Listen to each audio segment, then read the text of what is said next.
அப்பா அவன்கிட்ட 5 லட்சம் குத்தாரமே, என்ன பண்ண போற? பல்லே முருகன் டீ ஸ்டால் எடு. டேய், இந்தியால 80% சுகர் வந்துச்சு. இன்னும் கொஞ்ச நாள் அவன் டீ காபி குடிச்சு நித்த போறான். இந்த டைம்ல நீ கடையை திறந்த உன் டீ ஸ்டாலு. ஆமா மச்சான், எங்க அம்மாக்கு சுகர் தான் மச்சான். பல்லே முருகன் டிபன் சென்டர் எப்படி? டேய், இப்ப அவன் டிபன் கடைக்கு போறான். அவசரத்துல அவன் ஆன்லைன்ல ஆர்டர் பண்ணிட்டு போயிட்டே இருக்கான்டா. எனக்கே பசிக்குது, நான் போனா இதை நம்பி நீ கடையை திறந்த உன் டிபன் சென்டர். ஆமா மச்சான், நானே ஆன்லைன்ல தான் ஆர்டர் பண்ணேன்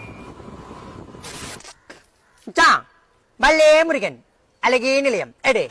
24 வயசுல அவன் முடி கட்டி சொட்ட ஊது. எல்லாம் கொஞ்ச நாள் தோப்பா சுத்த போறானுங்க. தோப்பாக்கு முடி வெட்டியா நீ? இந்த டைம்ல கடையை திறந்த உன் அழகு நிலையம். ஆமா மச்சான், எனக்கே முடி கொடுத்து மச்சான். நீ ஒரு நல்ல ஐடியாவா கூட. ஆனா பல்லே முருகன் அது மட்டும் வந்துடணும். பாலமுருகன் பினான்ஸ் ஏஜென்சி ஃபாரின் கம்பெனியா? ஆமா மச்சான், ஃபாரின் தான் போனேன். என்ன பண்ணோம் மச்சான் உன்கிட்ட காசை அனுப்பிச்சு விட.